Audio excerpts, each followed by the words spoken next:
তলার সন্নিকটে নন্দননগর সংলগ্ন সেনপাড়ার মাঠে চলছে সাপ্তাহিক সংস্কৃতি হাট। বাংলা সংস্কৃতিতে নবপর্যায়ের নবজাগরণের আঁতুড়ঘর হিসেবে সেই সংস্কৃতি হাট আজ পরিগণিত। কবিগুরু রবীন্দ্রনাথ ঠাকুরের ১৬৫তম জন্ম জয়ন্তী।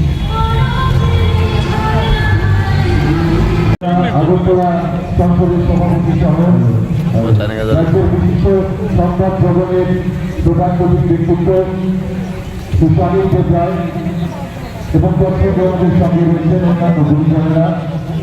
আজ কবিগুরু রবীন্দ্রনাথ ঠাকুরের ১৬৫তম জন্ম জয়ন্তী, সেই উপলক্ষে ২৫শে বৈশাখের এই সকালে এর সর্ববৃহৎ প্রভাত ফেরিতে সঙ্গে আছেন অগণিত কবি, লেখক, সাহিত্যিক এবং বিদগ্ধ গুণী। আজকে কবিগুরুর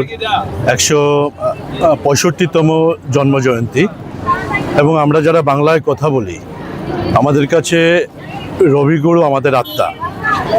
রবিগুরুর এই বছরটা আরও, এই জন্মজয়ন্তী এই বছরটা আরও গুরুত্ববাহী এই কারণে যে রবীন্দ্রনাথ ৭ বার ত্রিপুরায় এসেছিলেন। এর মধ্যে শেষবার যেবার ত্রিপুরায় এসেছিলেন তার থেকে এই বছরটা ১০০তম বছর।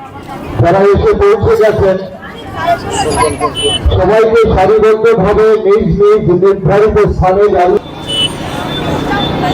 এই বছর কবিগুরু শেষবার ত্রিপুরায় এসেছিলেন তার ১০০তম বছর।